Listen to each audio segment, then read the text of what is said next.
Բարև ձեզ սիրելի հետևորդներ, եթերում ըստ էությանն է մեր տաղավարում այսօր հյուրընկալել ենք ապրելու երկիր կուսակցության համահիմնադիր Մեսրոպ Առաքելյանին։ Բարև ձեզ, պարոն Առաքելյան, շնորհակալ ենք հրավեր ընդունելու համար։ Բարև ձեզ։ Պարոն Առաքելյան, այս կիրակի նոյեմբերի 16-ին Վաղարշապատում սպասվում են թիմ ընտրություններ, սակայն ձեր կուսակցությունը որոշել է չմասնակցել։ Որն է պատճառը, որ չեք մասնակցում այս ընտրություններին, արդյոք սա կապված է Փարաքարի ձեր թեկնածուի ողբերգական սպանության հետ, որովհետև հանրային շրջանակներում այս վարկածն է հենց առավել շատ քննարկվում։ Այդ ընտրությունների նախապատրաստական է, այսինքն մի 2 ամիս առաջվանից որ սկսում է այդ գրանցման մասը, այո, ցավոք համընկավ, մենք միջև այդ թիմում ունեինք որոշակի քննարկումներ, հնարավոր մասնակցության, չմասնակցության հարցով, առավել այսօր Փարաքարին հարևան համայնք է եւ այդ մասով Վալոդյա Գրիգորյանի խոսքը եւ դերը Էջմիածնի ընտրությունների առաջնային էր։ Ունենք քննարկումներ հնարավոր մասնակցության մասով, բայց բնական է, որ այդ ողբերգությունից հետո օբյեկտիվ սուբյեկտիվ պատճառներով այլևս այդ քննարկումները արդյունավետ շարունակելու հնարավորություն չունենք եւ հիմա ունենք այն ինչ ունենք, բայց կարծում եմ, որ այն ընդդիմադիր ուժերը, որ մասնակցում են, առնվազն գոնե վերջում համատեղ կառավարում ստանձնելով ԿՊ-ին կզրկեն իշխանությունից նաեւ այս ամենքում։ Կան ուժեր Էջմիածնում, որոնց դուք այսպես ասած աջակցում եք եւ ձեր համագիրներին կհորդորեք, որ քվեարկեն կամ հակառակը այնպիսի ուժեր, որոնց կհորդորեք, որ չքվեարկեն։ Այս բանն էլ մեր թիմակիցները, համագիրները Էջմիածնում, այսինքն տենց կոնկրետ մեկ ուժ, որ ասեմ, պաշտոնապես աջակցում ենք թե ոչ, քանի որ նաեւ անձինք, որոնք մասնակցում են ընտրություններին, խոսքը այդ ցուցակի գլխավորողների մասին է, կան նաեւ ծանոթ են, նաեւ մեր ընդդեղի թիմակիցներին, համակիրներին նաև այդ կարծիքներն ենք լսել։ Մեր սկզբունքը այն է, որ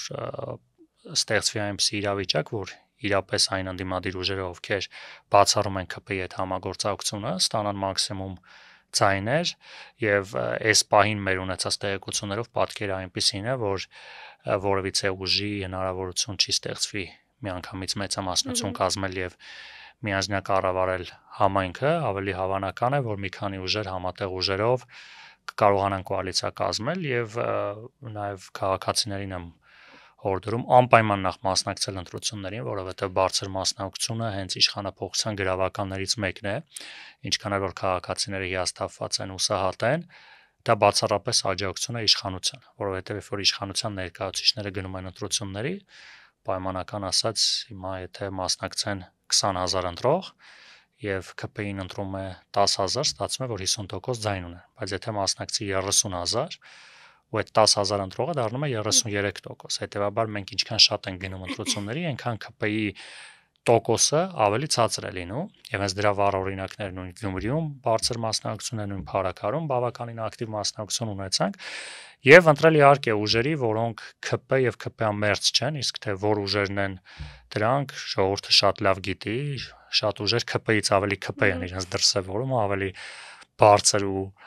արագ են գոռում ԿՊ-ի մասին, քան հենց ԿՊ-ականները, հետեւաբար էլ իմաստը չկա այդ ուժերի մասին խոսել, իրենք չեն էլ թաքցնում, որ իրենց նպատակը Նիկոլ Փաշինյանի իշխանության պահպանումն է։ Հետեւաբար այլ ուժերին ընտրելով Էջմիածնում իշխանապողության հասնելը շատ կարևոր է։ Իհարկե, պետք է հասկանալ նաև քաղաքացիների այն մտահոգությունը, որ շատերը կարող են ասել դե ում ընտրենք, բոլորն է վատն են։ Այդ փոփոխությունները միանգամից հնարավոր չէ։ Հիմա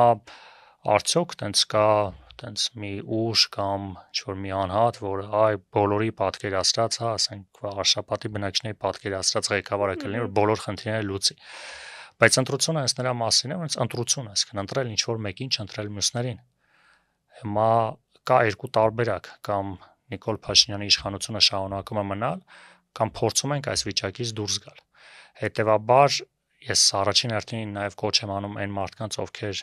այսպես ասած բոլորին դեմ են, հիասթափված են բոլորից, որի իրավունքը ինչ որտեղ կարող է ունենալ, բայց միևնույնն է, եկեք փոքր քայլերով գնանք առաջ, այսինքն հաղթարենք, վստահ եմ, որ այդ ընտրություններին մասնակցող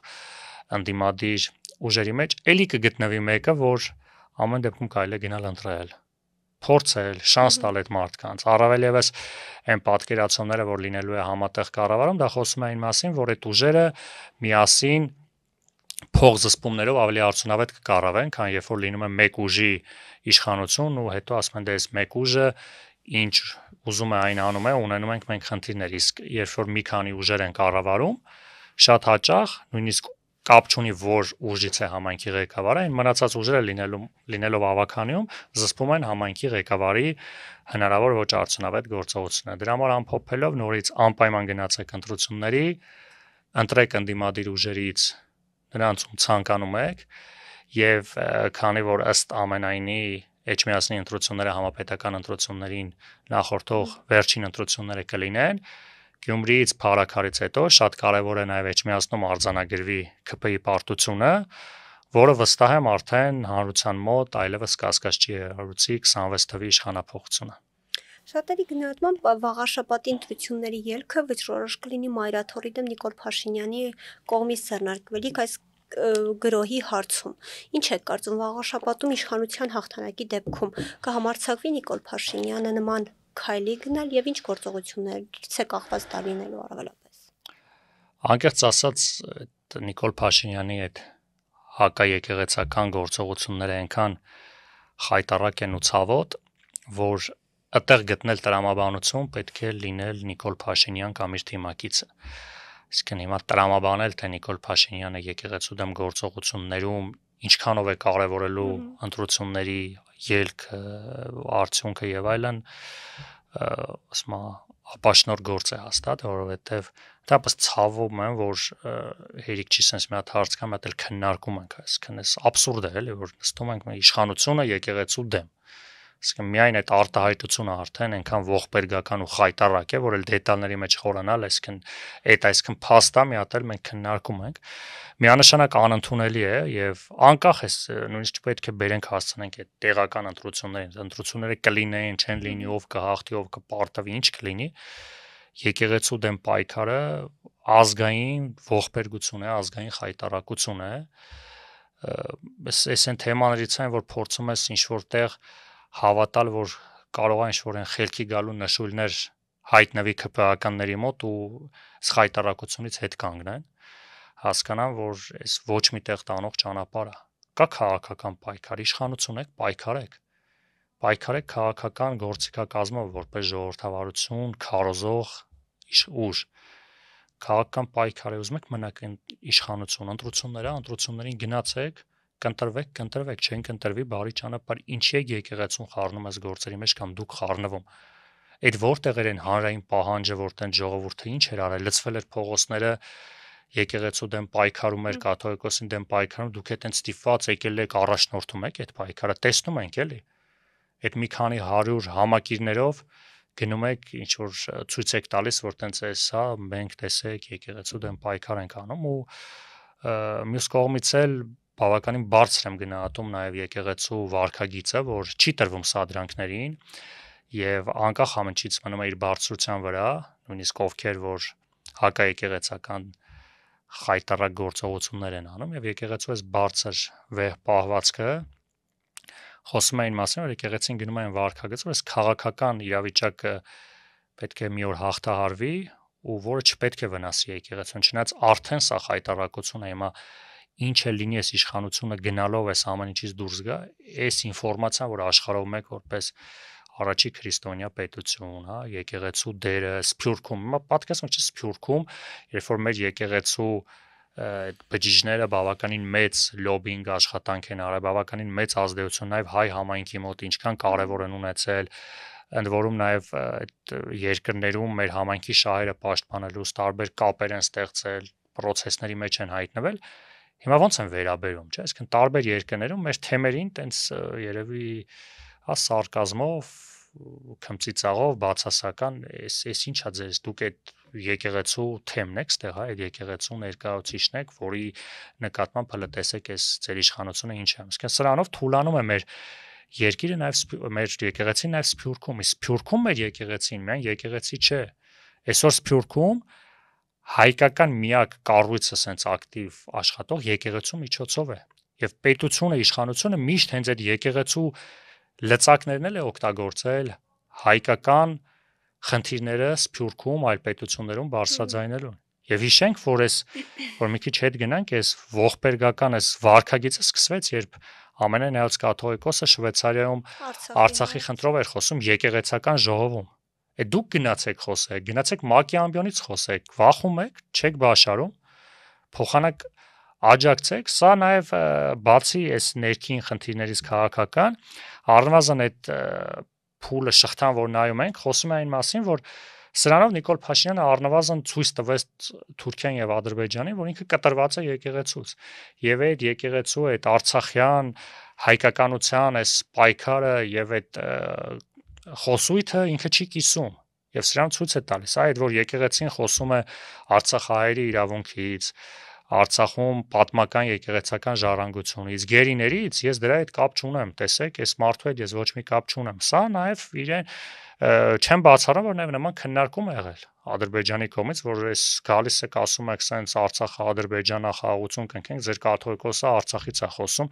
այս սենց բան է, հա իրար հետ պայմանավորվել եք։ Վստահ եմ, որ նման ինչ-որ քննարկում գոնե եղել է ու այս արդյունքում հիմա սրանով Նիկոլ Փաշինյանը իրեն ցույց է տալիս, որ տեսեք, չէ, ես այս եկեղեցու դեմ պայքարում եմ ու որևիցե կապ չունեմ ես, այսինքն այն ամեն ինչ որ Արցախի հետ կարակապ ունենա, Նիկոլը իրան կտրում է այդ ամեն ինչից։ Պարոն Արաքելյան, խոսենք նաև Վոլոդիա Գրիգորյանի սպանությունից, որից հետո իշխանությունը այսպես ասած առաջ քաշեց վենդետայի վարկածը, դուք էլ հայտարարեցիք, որ Վոլոդիա Գրիգորյանը թշնամիներ չուներ, որ փուլում է գործը եւ արդյոք այսպես ասած հավատում եք, որ արդար կքննվի այս գործը հենց Նիկոլ Փաշինյանի իշխանության օրոք եւ կբացահայտվին իրական մեղավորները։ Մեզ համար շատ կարևոր է այս հանցագործության ամբողջական բացահայտումը, այստեղ մենք որևէ քաղաքական գործոն առաջ չենք բերում, այսինքն եթե իրավապահները ամբողջությամբ կբացահայտեն, այդ մասով կհամարենք բարձր գնահատական իրենց այս դատական ու քննչական համակարգի մասին է խոսքը, բայց ցավոք այս պահին եղած ինֆորմացիայով եղած բացահայտումները եկել կանգ են առել այնտեղ, ինչ որ առաջին օրերին տեղի ունեցավ, այդ ենթադրյալ հանցագործը, որ սպանել է, ընդունել է իր մեղքը։ Իհարկե, անկախ ամեն ինչից որևիցե ձևով չի մեղմվելու, բայց գոնե արդարության վերականգնումը շատ կարևոր է, որ բացի այս ողբերգությունից, այս անարդարությունն էլ, որը ընտանիքին, մեզ բոլորիս ավելի է ցավը խորացնում, որ հերիք չի sense ողբերգություն ենք ապրում, միատել հələ իրական մեղավորները շարունակում են իրենց հանգիստ վարքագիծը։ Մենք այս պահին հենց սկզբից էլ ենք ասել, որ ամենևին միտված չենք որևէ քաղաքական երանգ տալ, բայց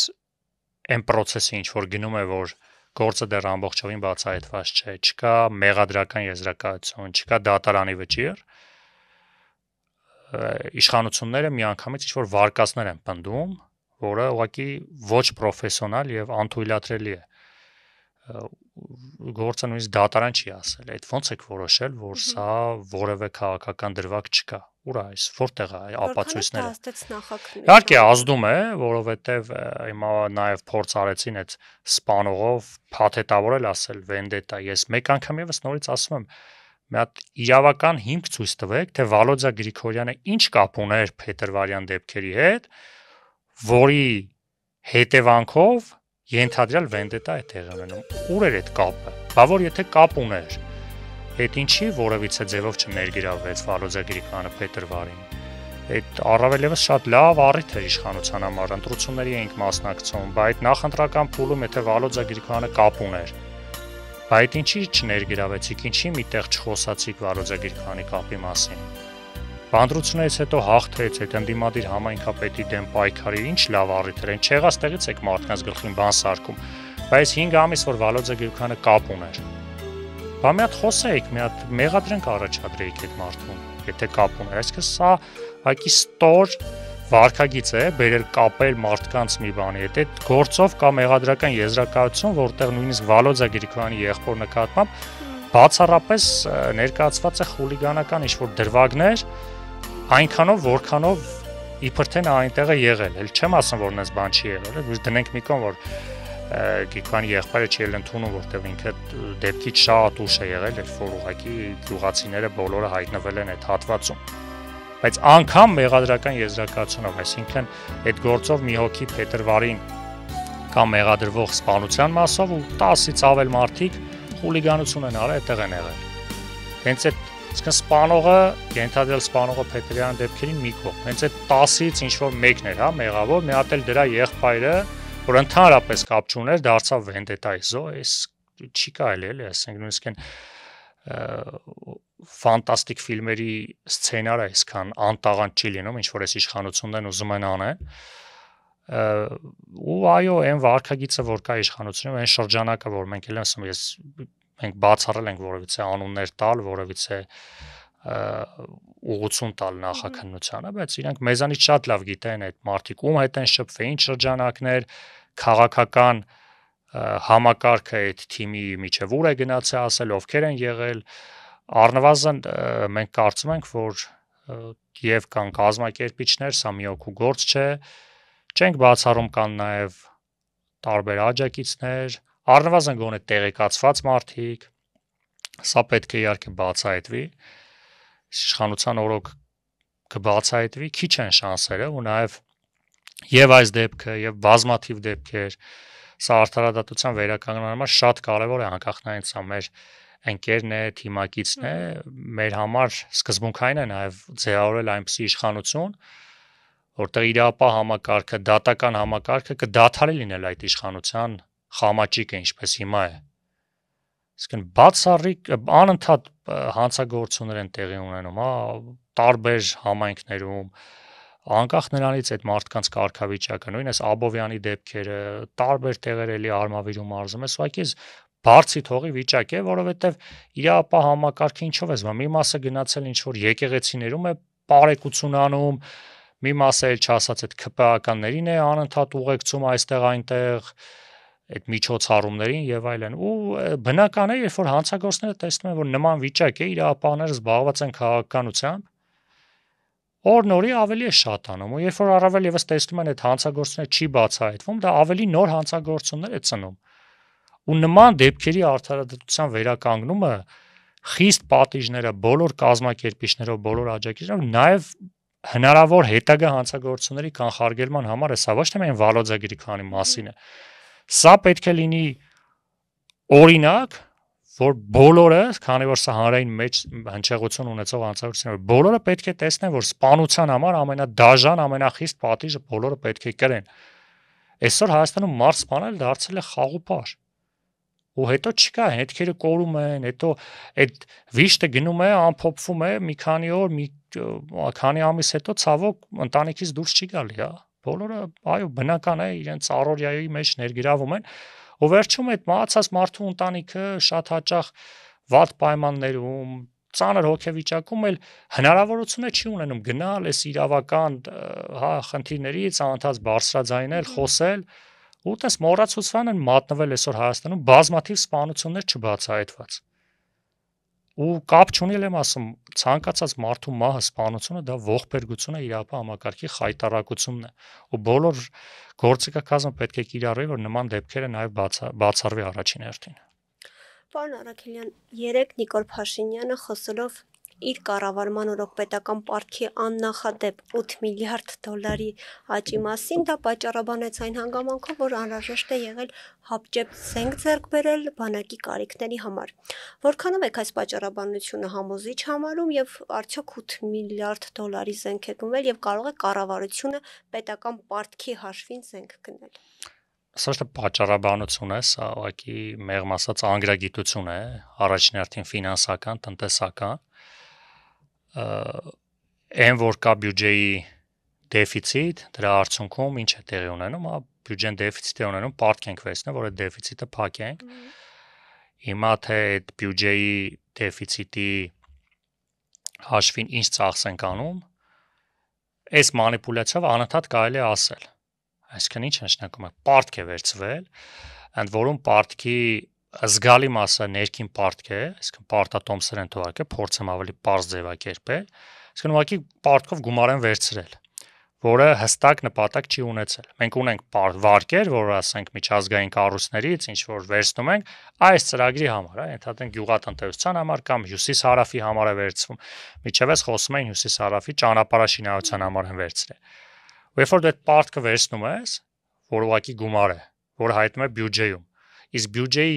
ուղղակի եկամուտները որևէ ձեւ չեն կապվում որևէ ծախսի հետ։ Ընդհանուր բյուջե է, որի մեջ հավաքվում են հարկեր, այդ պետական պարտքը այդ պարտատոմսերի միջոցով ու հավաքվում է այդ ասենք միլիարդավոր գումարները, հետո դա ծախս է արվում։ Հիմա տենց ասել, այս պարտքը սրա համար է, այդ ասում շատ անորակ մանիպուլյացիա է։ Իսկն ասել դե այսքան հիմա այդ նույն տրամաբանությամբ մի օր ասում են դե այս վերցրել ենք ճանապարհներ ենք սարքել, վերցրել ենք սա ենք արել։ Հիմա բյուջեի դեֆիցիտը ամեն տարի ավելանալով ու երբ որ ձևավորվում է այդ պարտքը, այստեղ խնդիրը նայեք ոչ թե այդ պարտքի չափն է, անդադ նաև շատ հաճախ մեր որոշ գործընկերներ, 8 միլիարդ պարտ կա, 8 միլիարդ վատ է, հիմա դարձել է 12-13 միլիարդ։ Ընդհանրապես, երբ որ մարդը պարտքը ինչ է, պետական պարտքը, վարկն է, ավելի կենցաղային օրինակով բերեմ։ Երբ որ մարդը վարկ է վերցնում, երկու կարևոր գործոն կա։ Այդ վարկով ինչ է անում, ու այդ վարկը կարողանալու է փակել, թե չէ։ Դուք վարկ եք վերցնում, ու ձեր եկամուտները բավարարում են, որ դուք այդ վարկը փակեք։ Ու որևէ խնդիր չի առաջանում ձեր կյանքում, նորմալ ապրում եք, այդ վարկն էլ փակում եք, ու մի հատ էլ այդ վարկը վերցրել եք, ձեր տունն եք վերանորոգել, որ ավելի բարվոք պայմաններում ապրեք։ Դա շատ լավ է։ Բայց նույն տրամաբանությամբ մեկը կարող է վերցնի վարկ, նույնիսկ ավելի քիչ։ Գնա ուտի խմի քեֆ անի,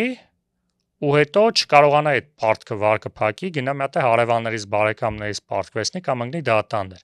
Հիմա մի դեպքում դուք ավելի շատ վարկ եք վերցրել, մեկը քիչ, ստացվում է, որ պետք է ասել դե քիչ վարկ վերցնելը լավ է, չէ՞, բայց ասում եմ, եթե դու օգուտ ես տալի, արժեք ես տալի։ Հիմա ո՞րն է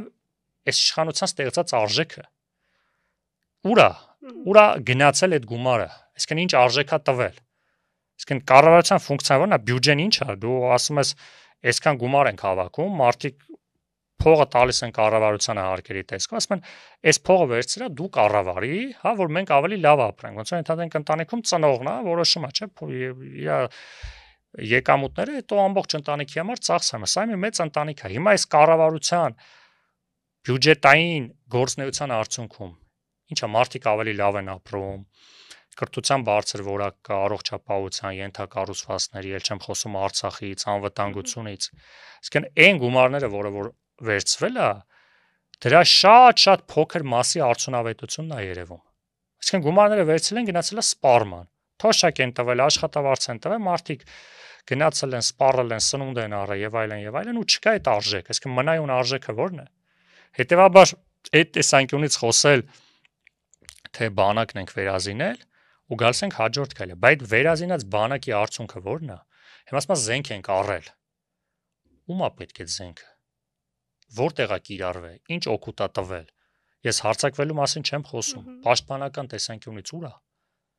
Թե այդ ամեն ինչ վարի գնաց նոր որոշեցիք զենք առնեք։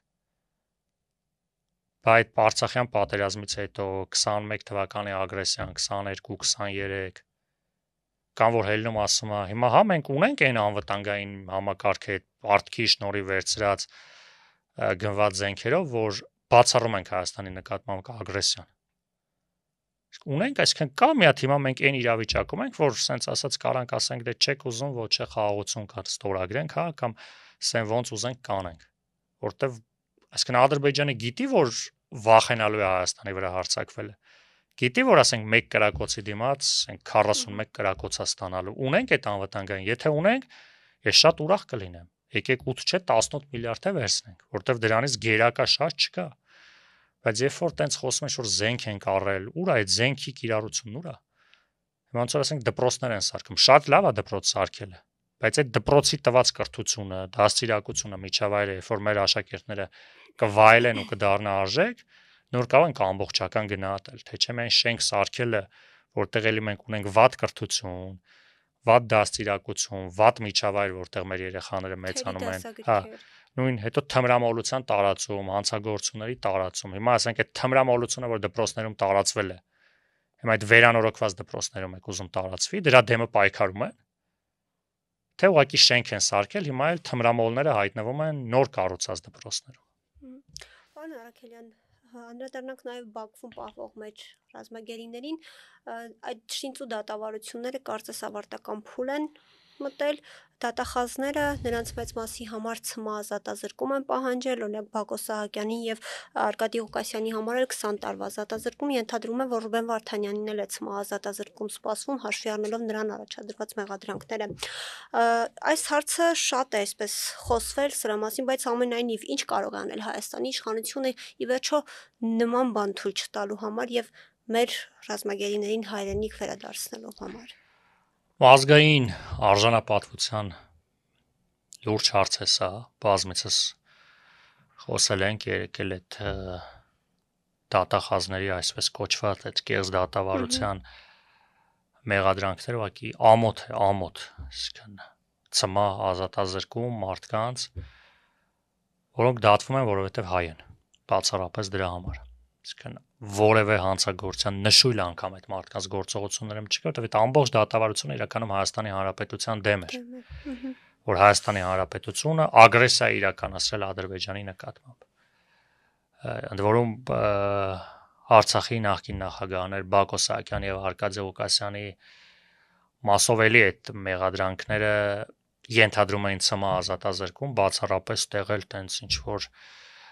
հիշել են, որ իրենք տենց ժողովրդավարական օրինական երկիր են, տեղ 65 տարեկանից բարձր անձանց նկատմամբ Ադրբեջանի օրենսդրությամբ ցմահը պետք է փոխարինվի 20 տարով, այդ օրենքի տառ են պահել, դե հասկանում ենք, որ այդ տարիքի մարդկանց համար 20 տարին գրեթե ցմահ բանտարկության մասին է խոսում, ասում փաստենք, որ Արցախի ռազմական ղեկավարության նկատմամբ ցմահ ազատազրկման առաջարկ եւ բնական է նաեւ դատավճիռ ենք սպասում առաջիկա օրերին։ Ու սրա կողքին Նիկոլ Փաշինյանը եւ իր թիմը իրենց վարքագծով ոչ միայն այնց են պահում, որ ոչինչ չի եղել, ամեն ինչ շատ լավ է։ Իսկն ուղղակի առնվազն կարելի է խոսքը այս իշխանության մասին է, գոնե ինչ ասեմ, մի փոքր բարոյականություն ունենալ։ Գոնե մոտ արտգործ նախարարության հաղորդագրությունը, որ այս խայտարակ կեղծ դատավարությունը, որ այս մարդիկ մեղավոր չեն, որովհետև ինչ է անում միջազգային հանրությունը, գերտերությունները, նայում են, sense որ դատավարության լուրեր են կարդում, հետո Հայաստանի լուրերն են կարդում, ինչ որ չեմ ինչերով են զբաղվում, չեմ հիշում օրվա առօրյայում են ինչքան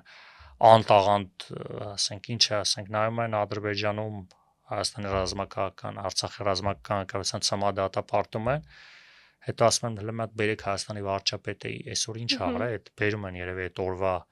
տեղեկանքը, չէ, տենց որ սրտի կանում գցում է Facebook։ Ու ասենք նայում են հիմա, տենց Միացյալ Նահանգներ, Ռուսաստան, Եվրոպա, Չինաստան ստանում են, չէ, այդ երկրական տեղեկանք են ստանում աշխարհում ինչա կատարվում, ասենք ասում են Ադրբեջանում ինչ են անում, Հայաստանում ինչ են անում։ Հիմա այս մարդիկ որտեղից իմանան, որ այս մարդկանց կեղծ դատավարությունը մեր ասելով, բա ուրա պետությունը, ուրա պետության տեղեկանքները ուղված միջազգային, ուրա հավաքել եք այդ դեսպաններին։ Մի օր հավաքել եք, ասեք, Ժորժ ջան, խայտարակություն է։ Մի հատ ձեր գործընկերներին կոչ արեք, գնան մի հատ այդ մարդկանց տեսնեն։ Չեք բաշարում, հա ուրա այդ ՄԱԿ-ը, այդ գերտերությունների դեսպանները Բաքվում նստած ինչով են զբաղվում։ Բա գնացեք, խնդրեք։ Գնացեք այս տեղի դեսպաններին ասեք, մի հատ այդ հարցով մենք ենք զբաղվում, գնում ենք հիմա ոչ հրապարակային է, դա ասում ենք ձեր Բաքվի գործընկերներին գոնե ասեք գնան դատավարությանը։ Գնացեք տեսեք ինչ է կատարվում, գնացեք զեկուցեք ձեր ղեկավարներին, որ այս ինչ խայտարակություն է, որ զբաղվեն։ Բայց գնացեք բանտ այդ մարդկանց պայմանները նայեք։ Այսինքն ոչինչ չի արվում, ոչինչ, ու սա Ադրբեջանին մեծ աջակցություն է այս լռությունը։ Դե Ադրբեջանը սրանով աշխարհին ցույց տալի հայ մարդիկ հանցագործ են, դատում եմ, ինչ եք ուզում, ես իմ երկիրը, իմ դատարանը։ Սրա դիմաց երբ որ ոչ մեկ չի խոսում, ասում ես Հայաստանի քաղաքացի են, ինչ գործ ունի ընդհանրապես Հայաստանի քաղաքացին Բաքվում դատվի, ինչ գործ ունի։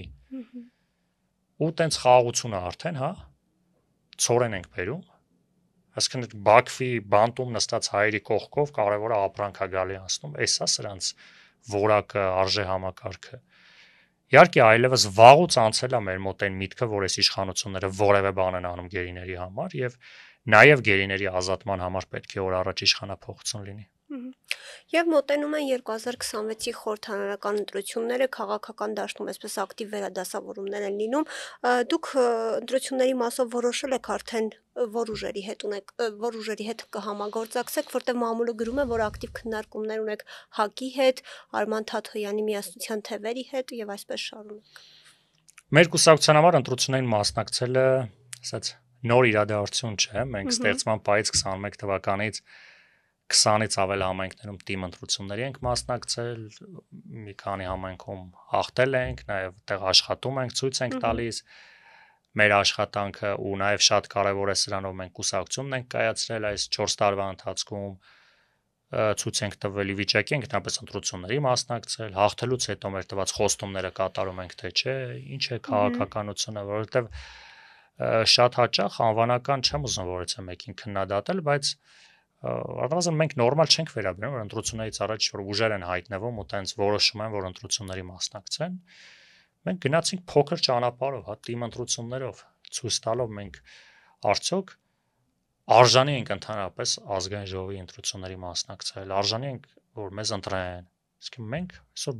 բաց ճակատով գնում ենք, մարդկանց ասում են, Ժորժ, այստեղ հաղթել ենք։ Ասում եմ, փոքր երկիր է, գնացեք մեկ նոյեմբերյան Փարաքար, Տաթև հարցրեք, այդ ընտրողները դժգոհ են, փոշմանել են, որ մեզ են ընտրել։ Եթե փոշմանել են, եկեք ասեք, դուք նոյեմբերյանը չեք կարող տիրություն անեք, ինչ Հայաստանի Հանրապետության մասին է։ Ու մենք վստահ ենք, որ այսօր որտեղ որ մենք իշխանություն ենք, ընտրություն լինի, շատ ավելի շատ ձայներ կհավաքենք։ Հետաբար այս ընտրություններին մենք բնական ենք մոտենում ու նաև բազմիցս առիթ է եղել ձեր եթերում էլ, որ մենք ասել ենք, այո, իշխանապողության ամենառեալ ճանապարհը ընտրություններն են։ Ամենայն հարգանքով բոլոր այն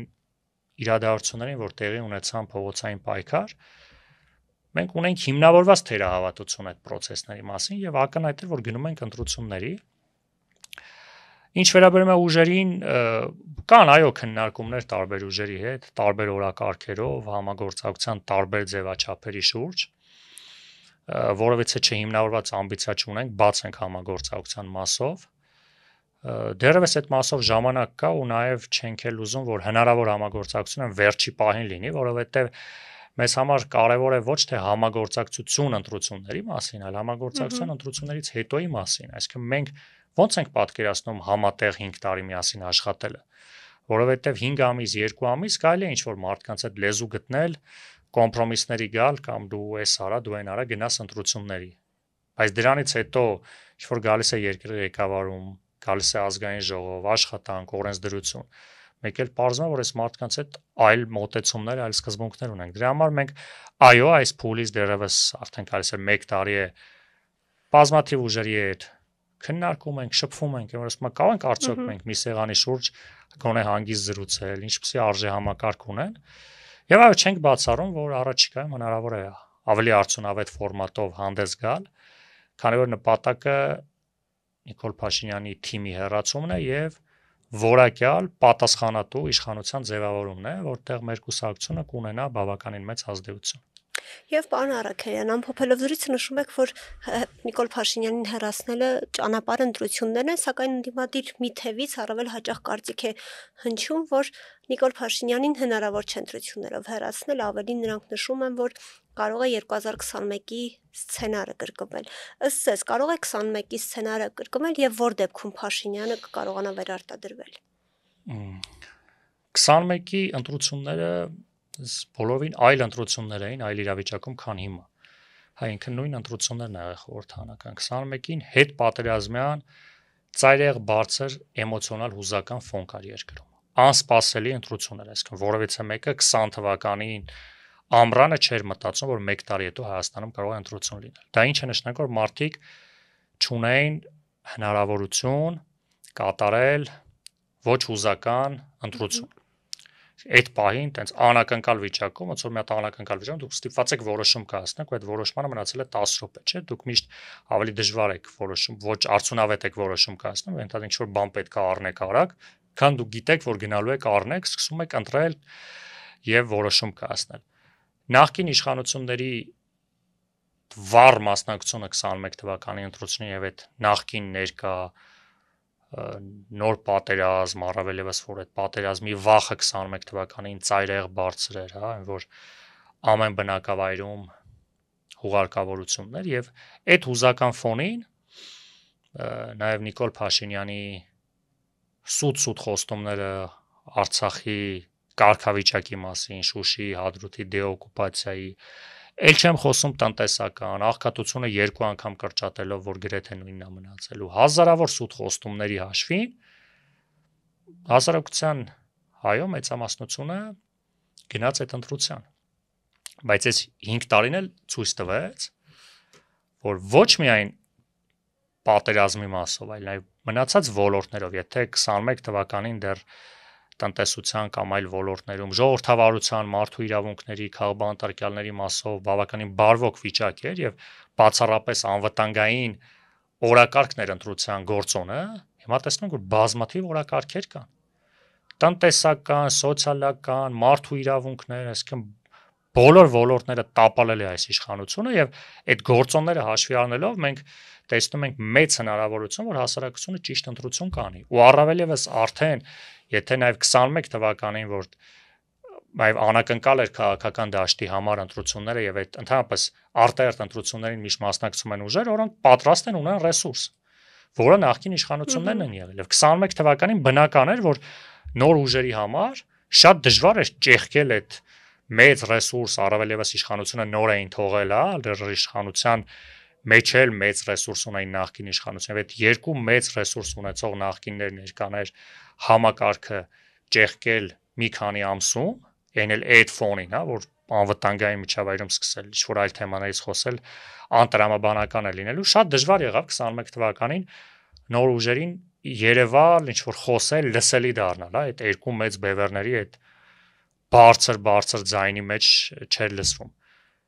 Հիմա նաև այդ նախկին իշխանությունները ոչ միայն որպես նախկին իշխանություն, այլ որպես ընդդիմություն տապալեցին իրենց։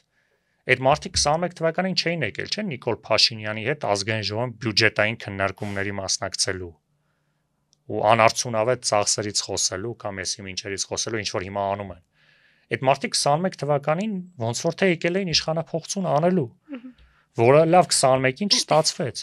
Ու իրենց այս 4 տարվա գործունեությունը բացառապես դրա մասին էր։ Չէ, մանդատները չենք դնում, հեսա իշխանափոխություն ենք անում, եկեք փողոց իշխանափոխություն ենք անում։ Թե ինչի չստացվեց, կարող են բազմաթիվ պատճառներ բերենք, փաստ չստացվեց։ Այսինքն քաղաքական ուժեր 20 տարի տապալել էին իրենց որպես իշխանություն, 5 տարի էլ որպես ընդդիմություն։ Ու դա ժողովուրդը տեսնում է։ Ես ոչ թե ինչ-որ տենց հատուկ տենց ողջավորությամբ եմ դրա մասին խոսում, փաստ է դա։ Հիմա մենք տեսնում ենք, որ այդ նախկին ներկա վեճը արդեն առաջնային չէ հասարակության համար, ինչքան էլ իշխանությունները փչում են անընդհատ նախկինների վախը, հեսա նախկինները կգան, նախկինները չեն գնաց է, իրենց համար առոք-փառոք էս իշխանության հետ լավ էլ ապրում բիզնես են անում։ Նախկին պաշտոնյաների բիզնեսները հիմա ավելի մեծ ծաղկում է ապրում, քան իրենց օրոք եղել է, դեռ հո տեսնում ենք Երևանի կենտրոնում։ Հետաբար 26 թվականին